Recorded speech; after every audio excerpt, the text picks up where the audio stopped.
নাম কত বড়।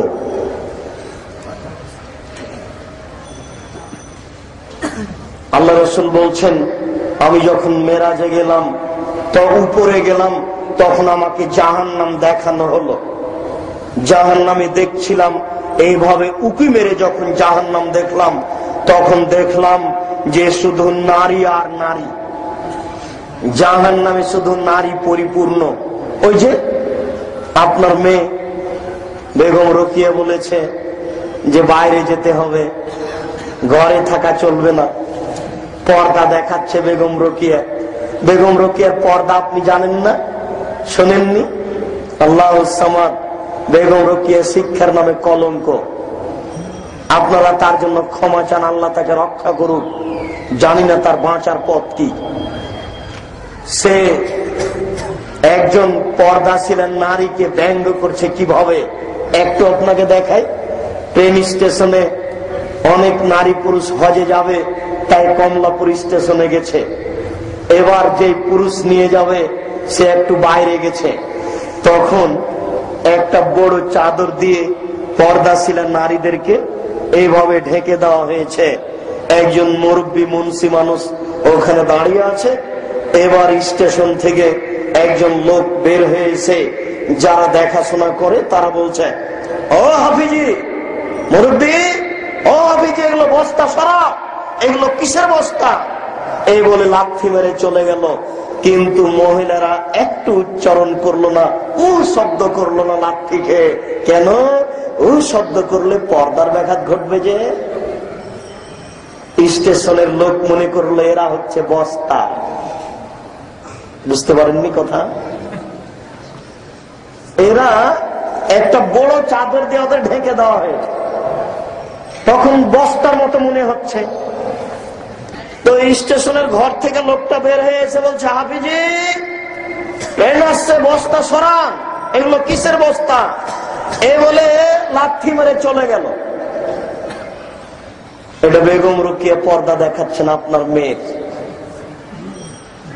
কমলাপুর স্টেশনে আপনি নেমেছেন, আপনার স্ত্রী খুব পর্দা করে, তা আপনি বলে গেছেন, এই শোনো, তুমি কোথাও যাবা না, আমি আসছি। আপনি স্টেশনে গিয়ে একটু দেরি হয়ে গেছে। আসতে দেরি হওয়াতে আপনার স্ত্রী খুব কাঁদছে, জোর করে চিৎকার করে কাঁদছে। মানুষেরা ছুটে আসলে ছুটে এসে বলছে, কি হয়েছে, কি হয়েছে, বলেন, বলেন কি হয়েছে। মহিলা কথা বলবে না পুরুষের সাথে, বললে পর্দার ব্যাঘাত ঘটবে। এবার মহিলার হাতে আছে একটা ব্যাগ। তোর স্বামীর নাম হচ্ছে আফতাব। আফতাব মানে সূর্য। এবার মহিলা স্বামীর নাম না বলে ব্যাগটাকে উপরের দিকে তুলে বলছে, আফতাব ব্যাগ। আমার স্বামীর নাম হচ্ছে আফতাব।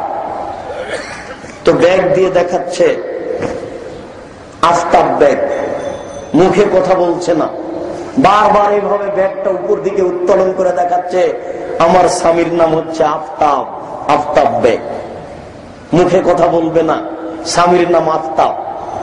আফতাব মানে সূর্য, আমার স্বামীর নাম আফতাব। কথা বলবে না মহিলা। বেগম রোকিয়া ব্যঙ্গ করছে আপনার স্ত্রীকে, আপনার মেয়েকে। স্কুল পাঠানো যাবে না, স্কুল পাঠালে ঢিড়ি পড়ে যাবে গ্রামে। হায় হায় হায় হায় করেছো কি, মেয়েকে স্কুলে পাঠায় না। বেগম রোকিয়া আপনার নিন্দা করছে, মেয়েকে স্কুলে পাঠাতে হবে। চ্যালেঞ্জ করলাম জনাব, মেয়ে দিয়ে দেশ চালাতে হবে, কথা নবী বলেননি। মেয়ে দিয়ে অফিস আদালত কোর্ট কাছারি চালাতে হবে, কথা নবী বলেননি। শুনুন, মেয়ে দিয়ে প্রযুক্তি গ্রহণ করতে হবে, কথা নবী বলেননি। কয়েক লক্ষ, কয়েক কোটি মেয়ের ভাত হচ্ছে গার্মেন্টসে। এই জন্য আপনি মনে করেন না যে গার্মেন্টস নারীর জন্য করলেন। অসম্ভব হতে পারে না। নারীকে উপার্জন করে খেতে হবে, কথা নবী বলেননি। পুরুষ উপার্জন করে খাওয়াবে, এটাই নারী। নারী হচ্ছে সম্মানী জাতি, নারী হচ্ছে মর্যাদার জাতি, নারী হচ্ছে দামি বস্তু, নারী হচ্ছে উন্নত মানের বস্তু। গার্মেন্টসে এসে তার সাথে দেশের লোক জেনা করবে আর তাকে লাঠি মেরে সরাবে, এত ছোট জিনিস নারী নয়। এখান থেকে লন্ডন চলে যাবে নারী ডাক্তারি শেখার জন্য, সারা রাস্তা তার সাথে মানুষ জেনা করবে। এই জন্য নারীকে আল্লাহ সৃষ্টি করেননি।